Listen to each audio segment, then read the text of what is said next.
Live update வாத்தலைவி வேறு மாதிரி சம்பவம் சௌந்தர்யா வந்து லைவில் வேறு லெவல் சம்பவம் பண்ணிட்டாங்க. எல்லாத்தையும் வச்சு நிற்க வச்சு கிழிச்சு விட்டாங்க. தீபக்கா இருக்கட்டும், அருணா இருக்கட்டும், விஷாலா இருக்கட்டும், அப்புறம் முத்துக்குமரனாக இருக்கட்டும், ரஞ்சித் சார் வரையுமே வந்து எல்லாத்தையும் வச்சு சரட்டு மேனைக்கு வந்து ரோஸ்ட் பண்ணி விட்டாங்க.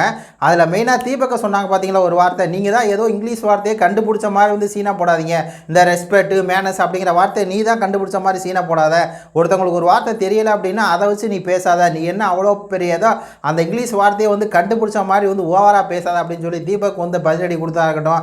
அதே மாதிரி முத்துக்குமரன், நீங்கள் வந்து உங்கள் பேச்சு திறமையால் எல்லார் மண்டையும் கழுவணும், ஆனால் உங்கள் மண்டையை கழுவு ஒருத்தன் வருவான், அது நான் இருக்கேன், உங்கள் கேமு ஸ்ட்ராட்டஜி எல்லாம் இங்கே வந்து எடுபடாது, நேர்மை பேச்சு திறமை அப்படியே வச்சு நீங்கள் போயிடலாம்னு சொல்லி நினைக்காதீங்க, அதெல்லாம் நடக்காது முத்துக்குமரன் நீங்கள் அப்படிங்கிற மாதிரி முத்துக்குமரன் வச்சு செய்கிறாங்க. அதே மாதிரி விஷாலை வந்து நீ எல்லாம் மூஞ்சிக்கு நேராக பேசுகிறா, பின்னாடி பேசுகிறிய, உனக்கு வெக்கமா இல்லையா அப்படிங்கிற மாதிரி கேட்டது. அதுக்கப்புறம் அருண், நீ தான் வந்து எல்லாத்தையும் மார்க் பண்ணிட்டு இருக்கிற, உன்னை யாரும் மார்க் பண்ணல, ஆனால் மார்க்கிங் பண்ணுறாங்க அப்படின்னு சொல்லி நீ ப்ளேம் பண்ணிருக்க அப்படின்னு சொல்லிட்டு இந்த ஃப்ரெண்ட்ஷிப் வந்து இவங்க 2 பேர் தான் உதாரணம் அப்படின்னு சொல்லி அருணையும் விஷாலையும் வச்சு செஞ்சது வேறு லெவலில் இருந்துச்சு.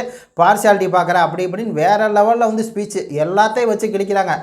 ரஞ்சித் சார், நீங்கள் வந்து இன்னும் கேமே ஆரம்பிக்கலை, என்னத்துக்கு நீங்கள் இருக்கீங்க அப்படிங்கிற அளவு கேட்டாங்க. சிவா, நீ வந்து பயப்படாமல் ஃபஸ்ட்டு உன் கேம் ஆரம்பி, ஜெஃப்ரி வந்து எல்லாத்தையும் ஆனந்தியெல்லாம் நீ வளவலான்னு பேசுகிற, நீ பேசுவா, கேட்குறதுக்கு எங்களால் முடியணும்ல அப்படிங்கிற அளவுக்கு எல்லாத்தையுமே வச்சு உரி நிரூபிச்சிட்டாங்க, செஞ்சுட்டாங்க.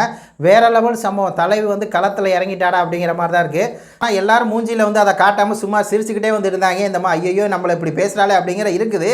ஆனால் நம்ம எதாவது பேசணும் அப்படின்னா அது வந்து சண்டை வரும் அப்படிங்கிற மாதிரி அவங்க மூஞ்சியில் வந்து அப்படியே தெரியுது.